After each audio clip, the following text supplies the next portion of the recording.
Horror Lies.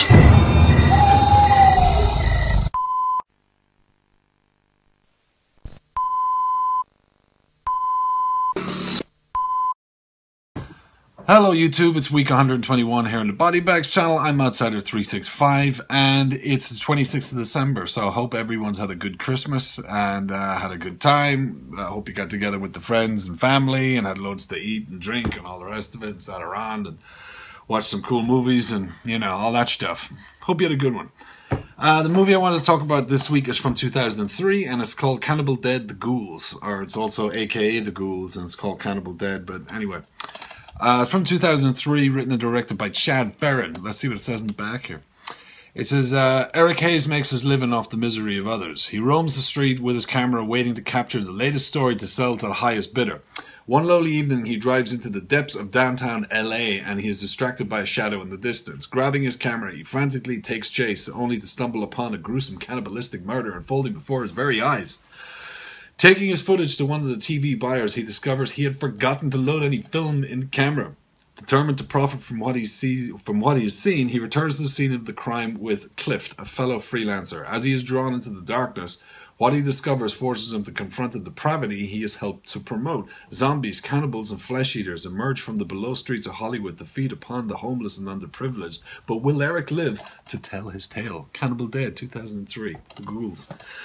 So, yeah, the story centers around Eric, who I think they call them stringers, or I'd know them now as video vultures, who are people that go out with cameras and stuff. Not exactly journalists or anything, but they some of them have police scanners and things like this, and they listen into crimes that are have just happened. People are happening. People getting raped, people getting murdered.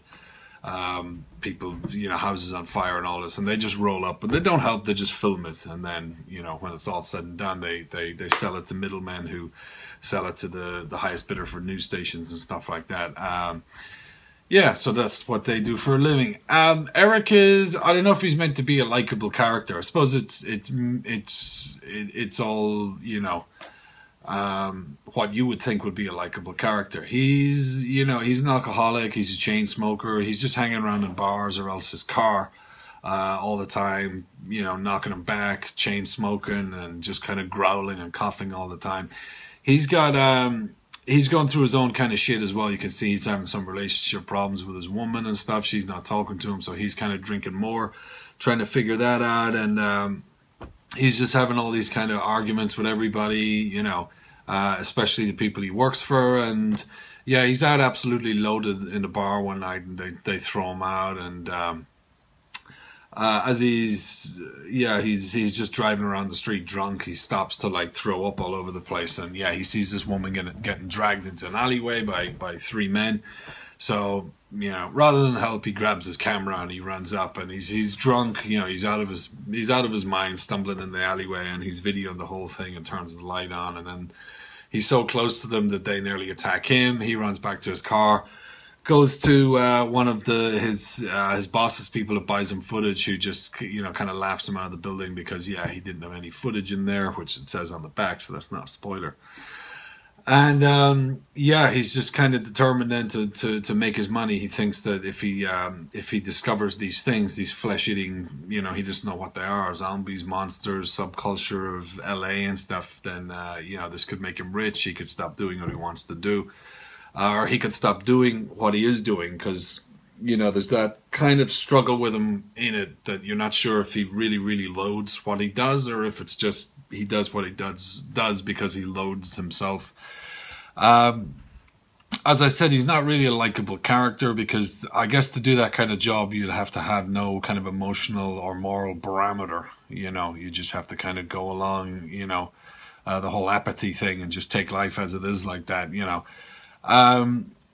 Yeah, he manages to convince another freelancer, as it says in that clip, to come, and he'll split the money with him, because it'll take two of them, and they want to go back to the scene of the crime and then go into the sewers. And he's talking to a lot of the homeless people in downtown LA to see if they've heard about any of this, or if they've seen any of these people out at night and all the rest of it.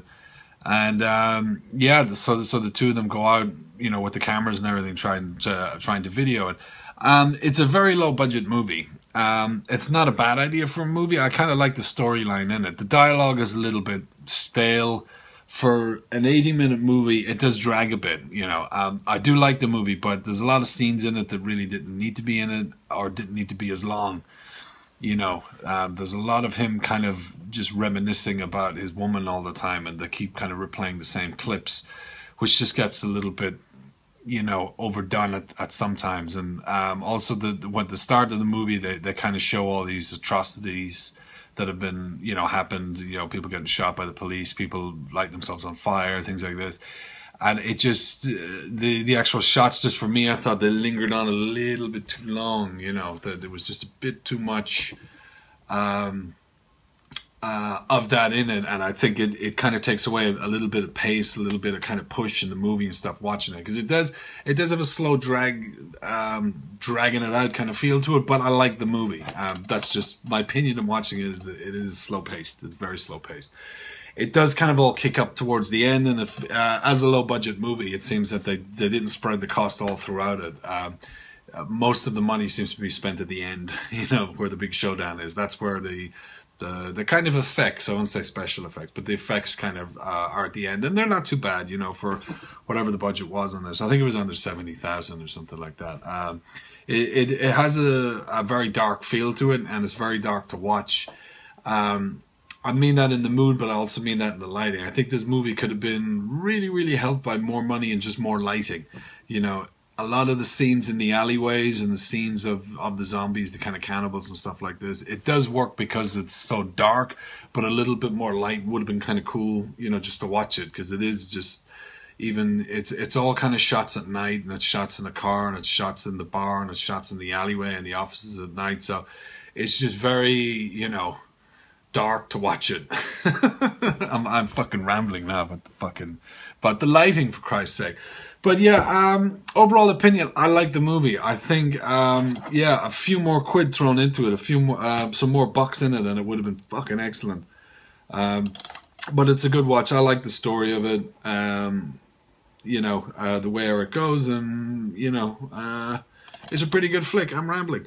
Anyway, that's me wrapping up. Yeah, my thoughts and opinions on this. I liked it. If you like if you like dark, low budget horror, and you like, you know, the zombie movies, there's so many of them around now.